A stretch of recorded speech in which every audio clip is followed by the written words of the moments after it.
بولس الرسول بأتينا أعمال 17 قال لهم الإله الذي خلق العالم وكل ما فيه، إن حاطين كل الآلهة هيك مع بعض مجمعينهم وبيعبدون مرة واحدة حتى ما يزعل حدا. قال هيدا الإله رب السماء والأرض لا يسكن في هياكل مصنوعة بالأيادي.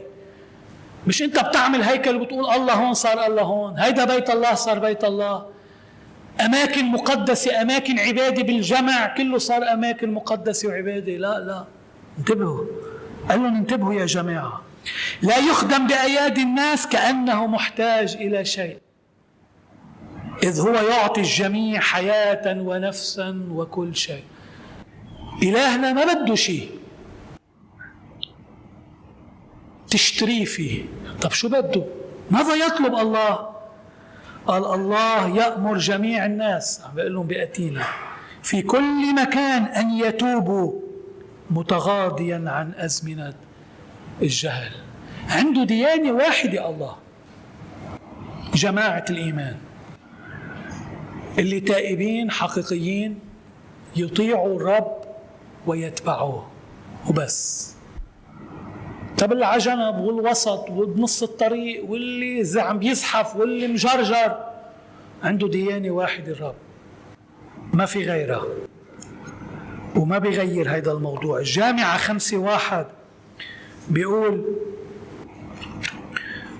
كلام كمان خطير،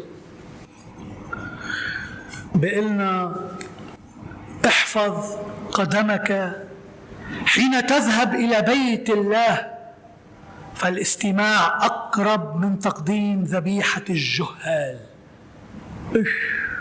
ذبيحة الجهال، عبادة الجهال، بيجوا بيعبدوا الله بس جاهلين، غلط مش مقبولة. قال لأنهم شو السبب؟ لا يبالون بفعل الشر. يوم إلك ويوم لربك، يوم فيك تعمل شر يوم تعمل خير، يوم تقدم للرب ويوم تقدم للعالم. ما لقيصر لقيصر، هيك بيفهموها، وما لله لله. قال عم تضحك على حالك، انت جاهل، انت عابد جاهل، لأنك ما عم تعرف شو عم تعمل. ما في غير ديانة واحدة عند الرب. قال لماذا ذبحه برسالة يوحنا قايين لخيه؟ بجاوب قال لأن أعماله كانت شريرة. مش غضب وزعل وفقد أعصابه وتصرف تصرف هيك مش عن وعي، كانت أعماله شريرة، كان شرير.